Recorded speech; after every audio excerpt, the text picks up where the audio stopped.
I was standing knee-deep in slush on a 95 when Trent fired me over the radio. He shouted that drivers were replaceable, unaware that I was the only operator in 3 counties certified to clear the chemical tanker jackknife behind me. He wanted to save a few bucks on my salary. Instead, he lost the $1 million state police contract and his entire company by sunrise. Before we get back to today's story, we have a critical update. Due to unforeseen technical issues, this channel has unfortunately been demonetized. Without this revenue, it is simply impossible for us to sustain the costs of producing these videos, meaning we will soon have to stop uploading on this channel entirely. But don't worry, the story continues. We are officially moving everything to our new channel, Job Site Karma. Please make sure to subscribe there right now so you don't miss any future episodes. You can find the link in the video description, the pinned comment, and the collaboration tag. Thank you for your continued support during this transition. Now, back to the story. The wind on the interstate didn't just blow, it screamed. It was a wet, heavy sound, like a tearing sheet, cutting through the layers of thermal gear I was wearing. It was 2 a.m. on a Tuesday in late February, and a nor'easter had decided to park itself directly over the state. The visibility was less than 10 feet.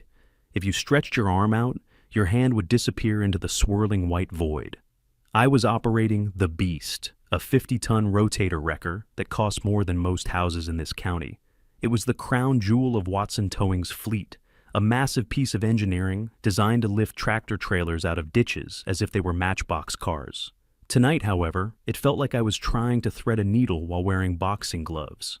"Easy, Asher, easy does it," I muttered to myself, my eyes glued to the hydraulic gauges. My boots were planted in 6 inches of rapidly freezing slush. A few yards away, a state police cruiser sat with its lights flashing, a rhythmic blue strobe cutting through the snow. And inside was Trooper Mason Kim. We went way back. I'd pulled his squad car out of a ditch 5 years ago during a blizzard worse than this one, and we'd had a mutual respect ever since. He was the kind of cop who understood that without guys like me, the highway became a parking lot, or a graveyard. Tonight's menu was a disaster special. A double-trailer FedEx truck had lost traction, jackknifed, and slid its rear trailer halfway down a steep embankment. If that trailer went over, it would pull the cab with it, and likely take out the power lines below. "Asher, how we looking?" Mason's voice crackled over my handheld radio. "It's tight, Mason," I replied, keying the mic with a gloved hand. "The ground is soft. I've got the outriggers fully extended, but the mud is shifting. I need another 20 minutes to rig the snatch blocks correctly. If I just yank it, I'll rip the frame apart." "Take your time," Mason said. "I've got the southbound lanes shut down. You're the only one out here certified for this rig, Ash. Trust your gut." That was the key. Certification. Operating a rotator wasn't like driving a flatbed. You needed specialized training, hundreds of hours of supervised operation, and a specific heavy recovery certification that only a handful of us in the state possessed. It was dangerous work. One wrong calculation on the boom angle, and the truck could tip over, crushing the operator. I climbed back up into the control cab, the heater blasting against my frozen face. I adjusted the boom, watching the cables tighten. The steel groaned under the tension. This was the part I loved, the physics of it. It was man and machine against gravity and stupidity. Suddenly, the silence of my focus was shattered. My company radio, which had been quiet all night, squawked to life. "Unit 1, come in. Unit 1, report." It was the new voice, Ryan, the fleet manager that the new owner, Trent Watson, had brought in 2 weeks ago. Ryan wouldn't know a PTO shaft from a drive shaft if I hit him with one. "Unit 1 here," I said, trying to keep the irritation out of my voice. "I'm in the middle of a delicate recovery, Ryan. What is it?" "Trent wants an ETA," Ryan said, his voice tinny and demanding. "GPS says you've been stationary for 40 minutes. We're burning diesel, Asher. Efficiency metrics are tanking." I stared at the dashboard. "Ryan, I'm lifting 40,000 pounds of cargo off a mudslide in a blizzard. Tell Trent he'll get his truck back when the highway is clear." "Trent says hurry up. And overtime is not approved." I clicked the radio off. "Overtime is not approved." I laughed, a dry, humorless sound. I was hanging off the side of a cliff in freezing rain, saving the company's contract with the state police. and the new owner was worried about $20 in overtime pay. I didn't know it then, but that radio call was just the warning shot. The real crash was coming, and it had nothing to do with the truck on the embankment. The next morning, the sun was shining off the snow with that blinding, innocent brightness that always follows a storm. I pulled the beast into the yard at 7 a.m., my eyes gritty with exhaustion. I had successfully cleared the wreck, reopened the highway, and saved the cargo. It was a textbook recovery, but as I climbed down from the cab, my boots crunching on the gravel, the mood in the yard was wrong. Usually after a big night, the shop was buzzing. Mechanics would be drinking coffee, drivers swapping war stories. Today it was quiet. Riley, our dispatcher, was standing by the back door smoking a cigarette. She looked nervous. Riley was tough as nails. She had to be to manage 20 truck drivers, so seeing her look rattled set off alarm bells in my head. "Morning, Ash," she said, blowing smoke away from me. She didn't make eye contact. "Morning, Riley. Coffee hot?"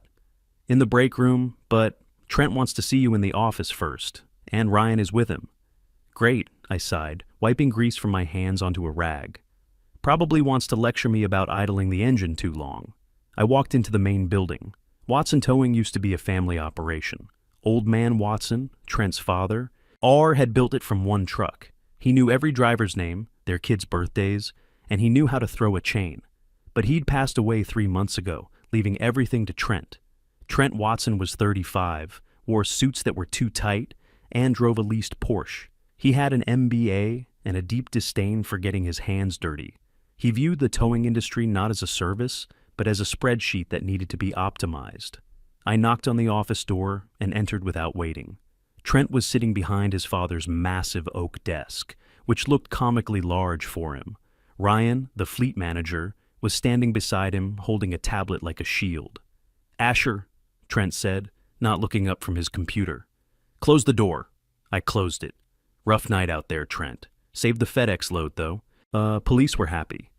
"I saw the logs," Ryan interjected, tapping his tablet.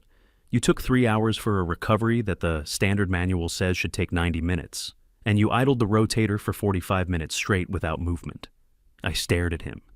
"It's a rotator, Ryan. The engine has to run to power the hydraulics. If I turn the engine off, I drop the load.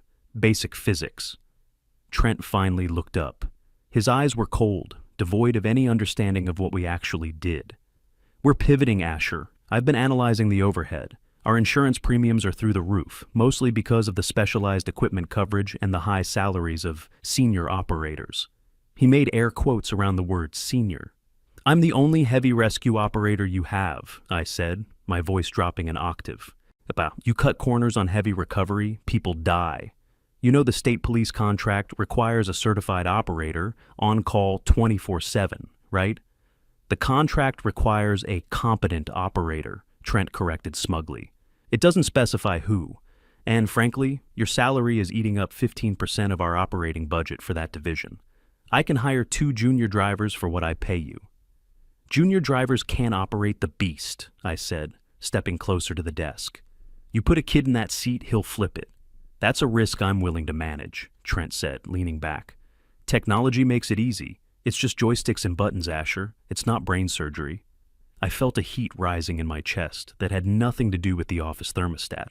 He thought 20 years of experience was just pushing buttons. "So, what are you saying?" "That's Trent." "I'm saying we're restructuring," Trent said.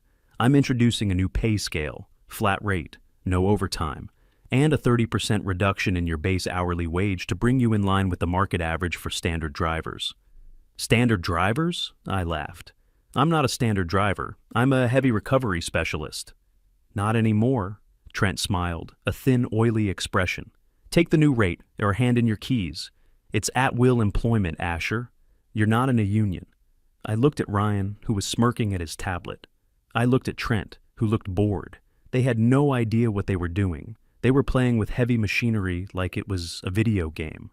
"I'll think about it," I lied. I needed to check my savings account before I did anything rash. "You have until shifts start tonight," Trent said. "Okay, dismissed." I didn't wait until shifts start. The decision was made for me later that afternoon, but not in the way I expected. I had gone home to get a few hours of sleep, dreading the return to the yard. My phone rang at 4:30 p.m. It was Riley. Ash, big wreck on Route 9. Tractor trailer versus a bridge abutment. It's messy. Mason requested you specifically. I'm not on the clock yet, I said, rubbing my eyes. Trent says go, Riley whispered. He says if you don't take this run, don't bother coming in. I sighed. I couldn't leave Mason hanging. I'm on my way. I drove my personal pickup to the scene because the rotator was already out there. Leo, the rookie, had taken it out for a minor job nearby. When I arrived, the scene was chaos. A flatbed carrying concrete pipes had slammed into the bridge support. Many pipes were scattered everywhere. Leo was there with the beast, looking pale. He was a good kid, 22 years old. But he was green. He was staring at the controls like they were written in alien script. I can't get the leverage, Asher, Leo said, his voice shaking. The computer keeps giving me a stability warning. Step down, Leo, I said, tossing my jacket into my truck. I got it. I climbed up. I bypassed the computer warnings. I knew the truck's limits by feel, not by a sensor. I swung the boom, stabilized the load, and within 20 minutes I had the truck upright and the lane clear. Mason walked over, looking relieved. Good work, Ash. I don't know why they sent the kid first. He nearly dropped a pipe on my cruiser. Before I could answer, a black SUV pulled up onto the shoulder. It was Trent. He stepped out.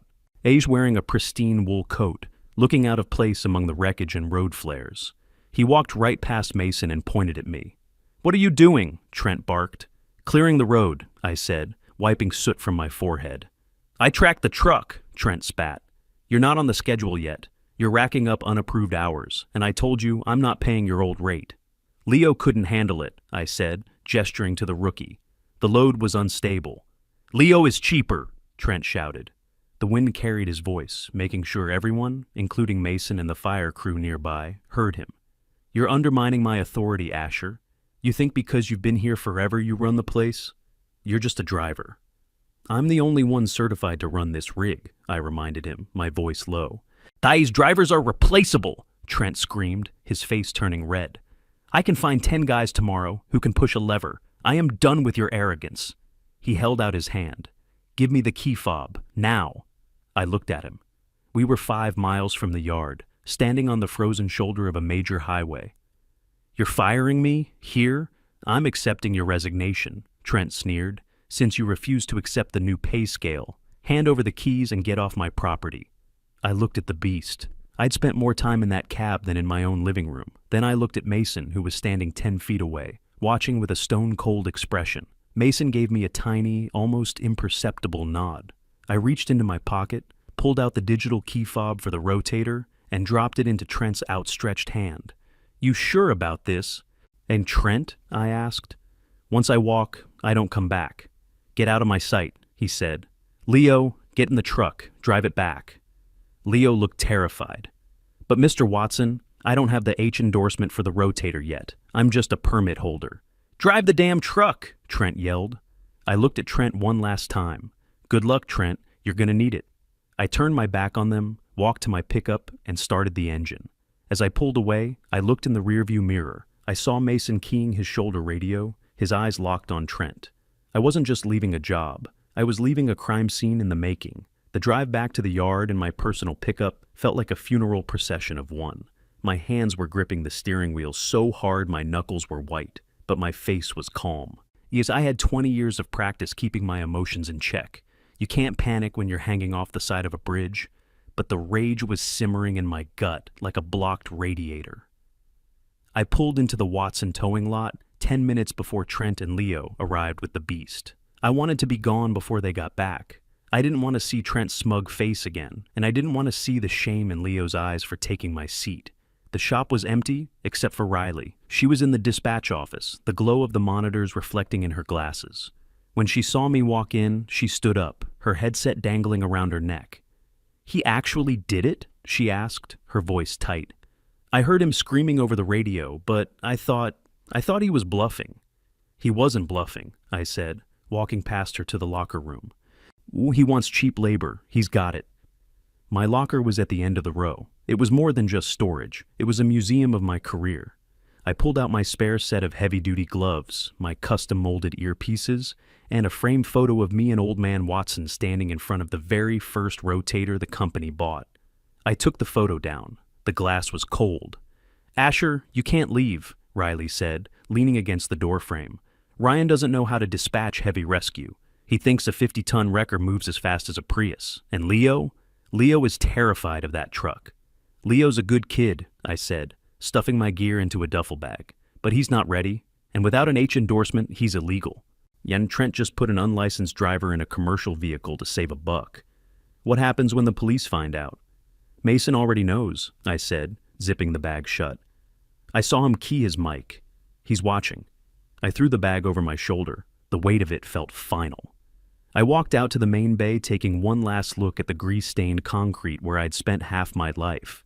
The smell of diesel and hydraulic fluid, usually comforting, now smelled like betrayal. If you need a reference, Riley started, tears welling in her eyes. I don't need a reference, Riley, I said softly. I have a reputation.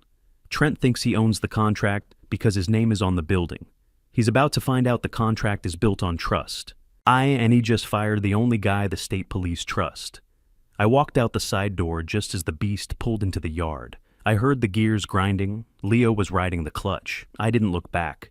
I got in my truck and drove home, leaving Watson towing in the rearview mirror, shrinking with every mile until it was gone.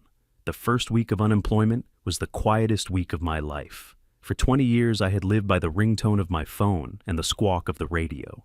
I was used to waking up at 3 a.m. for a jackknife double bottom or a bus stuck in a ditch.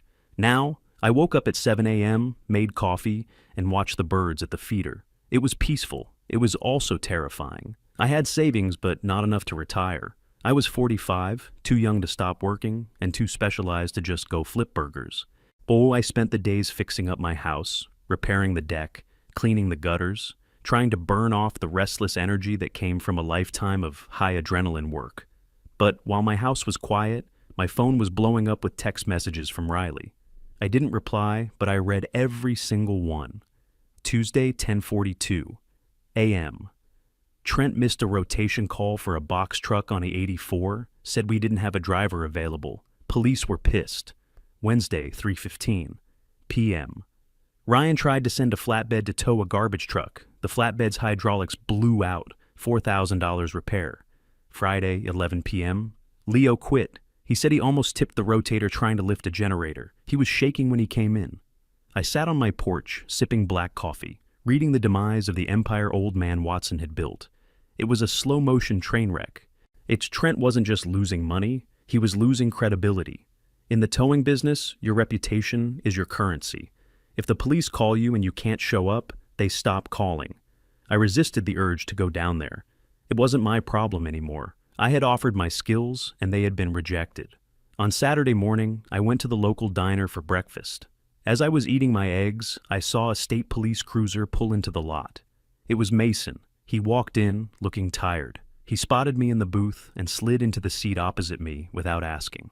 "Coffee black," he told the waitress, then looked at me. "You enjoying the vacation, Asher?" "It's quiet," I said. "House looks great." "The highway looks like hell," Mason grunted. "Watson Towing is a disaster. Response times are up 40 minutes. They're sending guys who don't know how to rig a chain.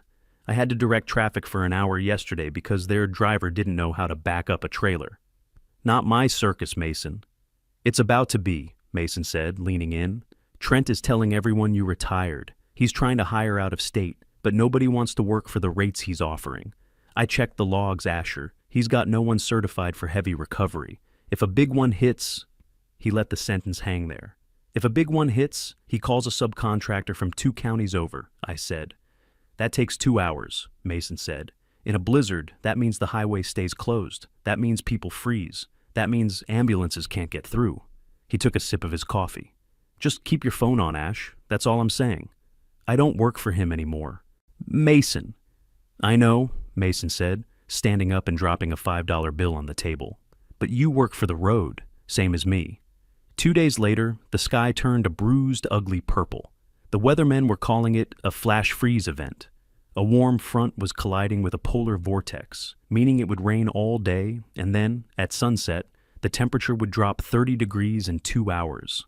The roads wouldn't just be slippery, they would be sheets of black glass. I spent the afternoon salting my driveway and checking the generator. I knew what was coming. I could feel it in my knees. the ache of 1,000 nights spent on the cold asphalt. By 6 p.m., the rain stopped and the wind picked up. The thermometer on my porch dropped from 38 degrees to 24 degrees in 40 minutes. Trees started to crack under the weight of the ice. I went into my living room and turned on my police scanner. I hadn't listened to it since I left, but tonight I needed to know. The chatter started slow, then exploded. Dispatch, we have a slide-off at mile marker 45. Dispatch, multiple vehicles into the guardrail, Route 9. Command, we need salt trucks at the exit 12 ramp. It's a parking lot out here. I sat in my armchair, the fire crackling, listening to the chaos. It was the sound of a system overwhelmed. And then, at 8:15 p.m., the big one hit. Station, this is Unit 4 Alpha. I have a catastrophic incident on the I-95 northbound bridge over the river. A double tanker carrying liquid propane has jackknifed. The cab is dangling over the edge. The tank is blocking all 3 lanes. Repeat, the cab is over the edge. Driver is trapped inside. My blood ran cold. Propane. Bridge. In dangling cab. That was a code red recovery. It required absolute precision. You couldn't just drag it. The friction would cause a spark, and a spark meant a fireball that would take out the bridge. You had to lift it. You needed a rotator. You needed a master operator. I waited. I knew who was on the rotation list. Dispatch to Watson Towing, the radio crackled, requesting immediate heavy recovery at the river bridge. Priority 1. There was a pause, a long, painful silence. Watson Towing, do you copy? Finally, a voice came back. It wasn't Riley. It was Ryan, sounding frantic. Dispatch, Watson Towing copies. We are deploying Unit 1. Unit 1 was the beast. I stood up. I knew who was driving Unit 1. Trent had forced someone else into that seat, or worse, he was driving it himself. I looked at my phone. It was silent. Trent was too proud to call me. He was going to try to do this himself. I grabbed my jacket. I wasn't going to work for Trent. I was going to watch him fail. And if that tank blew, I wasn't going to let it be because I stayed home and did nothing. I grabbed my keys and headed out into the ice. I parked my pickup a quarter-mile back from the bridge. The flashing lights of a dozen police cruisers and fire trucks painted the ice-covered asphalt in a chaotic rhythm of red and blue. The wind coming off the river below was savage, carrying sleet that stung like buckshot. I walked the rest of the way, head down, my boots fighting for grip on the black ice. As I got closer, the situation was worse than the radio had described. The tractor-trailer wasn't just jackknifed, it was folded like a switchblade. When the tanker, a gleaming silver bullet filled with 9,000 gallons of liquid propane, was wedged against the Jersey barrier. But the cab had punched through the rail and was hanging by the kingpin, dangling 60 feet over the frozen river. The driver was still inside. I could see the silhouette of his head moving frantically in the window. And there was the beast, my truck, my rotator. It was positioned all wrong. Instead of being set up perpendicular to the load for maximum leverage, it was parked at a 45-degree angle, cutting its lifting capacity in half.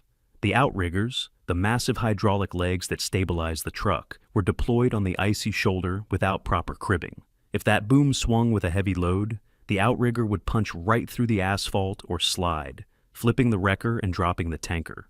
That I saw Trent. He was wearing a ridiculously expensive parka that looked like it had never seen a snowflake before today. He was screaming at a young kid I didn't recognize, some poor freelancer he must have called in desperation. "Hook it! Just hook the chain to the axle and pull," Trent shouted, his voice cracking over the wind. "I can't," the kid yelled back, looking at the dangling cab. "If I pull the axle, the cab rips off. The driver dies." "We have to clear the lane," Trent screamed. "Pull it." I stood by the yellow police tape, watching a disaster unfold in slow motion. The kid climbed into the rotator's control seat. He looked terrified. He grabbed the joystick controls with shaking hands. The boom swung out fast, too fast. The cable whipped around, and smashing into the side of the tanker with a hollow clang that echoed like a gunshot. The propane tank shuddered. "Stop!" I yelled, instinctively stepping forward, but a trooper blocked me. "Back off, sir!" The kid in the seat panicked. He yanked the lever back. The winch engaged violently, snapping the cable taut. The sudden jerk caused the beast to lurch. The rear outrigger slipped on the ice, sliding 6 inches toward the edge. The entire 50-ton wrecker groaned. The dangling cab dropped another foot, the metal of the bridge railing screaming as it tore. "Shut it down!" a fire chief roared, running toward the truck. "Shut it down before you kill him!" The kid scrambled out of the seat, practically falling to the ground, hyperventilating. Trent stood there, mouth open, watching his empire teeter on the edge of a bridge. The scene was dead silent except for the howling wind and the terrified sobbing of the truck driver dangling over the abyss. Mason Kim marched through the slush, his face a mask of fury. He walked straight up to Trent, grabbing him by the collar of his designer parka and shoving him against the side of the fire truck. "You nearly dropped that truck on my men," Mason roared. "Who is that operator? Show me his certification. Now." Trent stammered, his arrogance completely gone. He's a sub. He said he knew the equipment. I just need to get the lane open, Commander." "He doesn't know a boom from a broomstick," Mason shouted. "You have no certified operator on scene. You are in violation of your contract, state regulations, and basic common sense." "I can fix it," Trent pleaded. I'll get on the controls myself." "You touch that truck, and I arrest you for reckless endangerment," Mason said, his voice dropping to a lethal whisper. "You are done, Watson. Get your crew off my highway." "But the tank," Trent pointed. "It's still unstable. You can't leave it." Mason turned. He scanned the crowd of first responders. He knew I would be there. He knew I wouldn't be able to stay away. His eyes found mine across the barrier tape. He didn't smile. He just nodded once. "Officer," Mason barked at the trooper holding me back. "Let him through." I ducked under the tape. I didn't look at Trent. I walked straight to Mason. "Can you save it?" Mason asked. I looked at the angle of the dangle. I looked at the ice. I looked at the beast, improperly rigged and sliding. "I need 20 minutes to reset the outriggers," I said calmly. "I need the fire department to hose down the asphalt under the pads to melt the ice so I can get grip on the concrete. And I need Trent to shut his mouth and stand 50 feet back." Mason turned to Trent. "You heard him. Move." Trent looked at me, his face pale and sick. "Asher, Key fob," I said, holding out my hand. "What?" "Give me the master override key," I said. "The kid tripped the safety sensors. I need the master key to reset the hydraulics." Trent dug into his pocket and handed me the key. His hand was shaking so bad, he dropped it in the snow. I picked it up, wiped it off, and climbed into the cab of the beast. It smelled like stale coffee and fear. I adjusted the seat. I put my hands on the controls. They felt cold, heavy, and perfect. "All stations," I said into the headset, my voice calm and steady. "This is Operator Howard. Clear the hot zone. We are moving in 5. The recovery was surgery. It wasn't fast and it wasn't loud. It was a series of micro movements. I used the rotator's boom to cradle the tanker, taking the weight off the hitch. Then, with a second winch line, I gently lassoed the rear axle of the dangling cab. I worked the levers with my fingertips, feeling the tension in the hydraulic lines. Groan, click, whir. Inch by inch, the cab rose. The driver, a guy named Steve who I'd meet later, stopped screaming and just held on. When the cab's front wheels finally touched solid pavement, a cheer went up from the firefighters. I didn't celebrate. I kept the tension holding until the rig was fully secured and away from the edge. I powered down the hydraulics and climbed out. My legs were shaking, adrenaline crash. Mason was waiting for me. Trent was standing next to him, looking like a ghost. "Nice work, Asher," Mason said. Then he turned to Trent. "Mr. Watson, I need to see the insurance binder for this vehicle." It's in the office," Trent mumbled. "I called your carrier 10 minutes ago," Mason said, holding up a notepad. "They informed me that your heavy recovery rider was suspended last week due to non-payment. You have no insurance on this truck, and you have no certified operator employed." "It was a clerical error," Trent cried. "I was switching providers to save money." "Operating a commercial vehicle of this class without insurance is a felony," Mason said. "Oh, and operating on a state contract without certification is fraud." Mason took a step back. "I am officially voiding the state police contract with Watson Towing, effective immediately. Your vehicles are to be impounded as evidence in an active investigation regarding the endangerment of public safety." "You can't do that," Trent shrieked. "That contract is worth $3 million a year. It's my whole business." "It was your business," Mason corrected. He turned to a deputy. "Impound the rotator, but let Mr. Howard drive it to the lot. I don't trust anyone else behind the wheel. Trent grabbed my arm. Asher, tell him. Tell him I hired you back. Tell him you were on the clock. If you say you were working for me, the insurance holds. I'll pay you double, triple. I looked at Trent's hand on my arm. I looked at the desperate sweat on his forehead. I don't work for you, Trent, I said, brushing his hand off. I'm just a good Samaritan, and according to you, drivers are replaceable. I climbed back into the beast. As I put it in gear, I saw Mason putting handcuffs on Trent. It wasn't for the bad towing. It was for the forged safety logs they'd found in the cab while I was working. I drove the truck away, the flashing lights fading behind me. Trent was going to jail. The company was dead. And I was driving a $1 million truck that was about to be ownerless. The fallout from the bridge incident was nuclear. The state police didn't just cancel the contract, they scorched the earth. Because Trent had allowed the insurance to lapse on the heavy recovery unit while keeping the truck in service. Every single liability from that night fell directly on him personally. The damage to the bridge rail alone was $50,000. The mobilization cost for the fire department was another $10,000. And then there was the fraud investigation. 3 days later, I was in my garage working on my pickup when a sleek black sedan pulled into my driveway. It wasn't the police. It was Trent's lawyer, a man named Mr. Sterling, and Trent himself, looking like he hadn't slept in 72 hours. Trent got out. He wasn't wearing his expensive suit. He was wearing jeans and a hoodie, trying to look humble. It didn't work. Asher, Trent said, walking up the driveway with his hands up, like I was going to shoot him. Can we talk? I'm busy, Trent, I said, not looking up from under the hood. Unless you're here to pay me for the recovery work I did as an independent contractor. I can pay you, Trent stammered. I can pay you whatever you want. That's why we're here. Mr. Sterling stepped forward. Mr. Howard, my client is prepared to offer you a retroactive employment contract. We need you to sign an affidavit stating you were, in fact, employed by Watson Towing on the night of the incident. If you sign, we can process the insurance claim. Without it, the insurance company is denying coverage because the operator was unauthorized. I wiped my hands on a rag and stood up. So you want me to commit insurance fraud to save your hide? It's not fraud, Trent pleaded, his voice cracking. It's a technicality. Asher, if that insurance doesn't pay out, the bank calls the loan on the entire fleet. They'll liquidate everything. My dad's legacy. It'll be gone.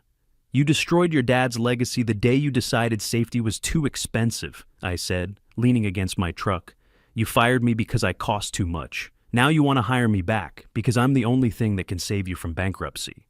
I'll give you a raise, Trent shouted. I'll give you 10% equity in the company. Please, Asher, I'm looking at jail time for negligence if this goes sideways. Just sign the paper. He held out a clipboard. The paper trembled in the wind. I looked at the signature line. It was a tempting offer. Equity, job security. But then I remembered Leo shaking in the cab. I remembered the propane tank dangling over the river. I remembered Trent screaming that drivers were replaceable. No, I said. What? Trent whispered. No. I won't sign. I wasn't your employee. I was a guy cleaning up your mess. Trent dropped the clipboard. He looked at his lawyer, then back at me, his eyes filling with real, terrified tears. You're ruining me. You did that yourself, Trent, I said, pointing to the street. Get off my property. It took 4 months for the wheels of justice to grind Watson Towing into dust. With the police contract gone and the insurance claim denied, the bank foreclosed on everything. The trucks, the building, the tools, all of it went to the auction block to pay off Trent's debts. The auction was held on a rainy Tuesday in June. The yard was packed. Vultures from every towing company in the tri-state area were there, looking to pick the carcass clean. I stood in the back, wearing a baseball cap pulled low, watching my old life get sold off piece by piece. They sold the flatbeds first, then the light-duty wreckers. They went for decent prices. Then came lot number 101, the Beast. The massive rotator sat there, gleaming in the rain. It was a specialized tool. Most of the guys here didn't have the contracts or the certification to run it. It was too big, too expensive to maintain, and too complex for a standard fleet. Bidding starts at $150,000, the auctioneer rattled. Silence. Do I hear $100,000? Silence. A guy from a city towing company kicked the tires and shook his head. Too much truck for me, he muttered. Needs a specialist. $75,000? Anyone. This is $1 million piece of machinery. The crowd shuffled. They knew the history. They knew it was the truck that almost dropped a tanker. It had a stigma now. I raised my hand. And that's $50,000. The auctioneer looked at me. He recognized me. He knew I was the only guy in the crowd who could actually drive the thing out of the lot. I have $50,000 from the gentleman in the back. Do I hear $60,000? Trent was there, standing near the bank representatives. He looked broken. He saw me bidding on his father's flagship truck. He opened his mouth to say something, but his lawyer put a hand on his shoulder and shook his head. Trent just looked down at his shoes. Going once, going twice. The rain drummed on the hood of the beast. Sold! For $50,000 to bidder number 42. I walked up to the clerk's table and handed them a cashier's check. It was my life savings, plus a small business loan I'd secured using my certification as collateral. I walked over to the truck. I climbed into the cab. It still smelled like stale coffee, but under that, it smelled like opportunity. I reached into my pocket and pulled out my own key fob, the one I'd kept as a spare for 5 years. I turned the key. The engine roared to life, a deep guttural growl that shook the pavement. I revved it once, a salute to the old days, and drove it out the gate. I saw Riley standing by the exit. She was holding a box of her personal items. Need a ride? I asked, popping the air brake. She smiled, the first real smile I'd seen on her in months. Where we going, boss? To the sign shop, I said. We need to paint over the name Watson and put Howard and Sons on the door. And then we're going to hire Leo back and teach him how to do this right.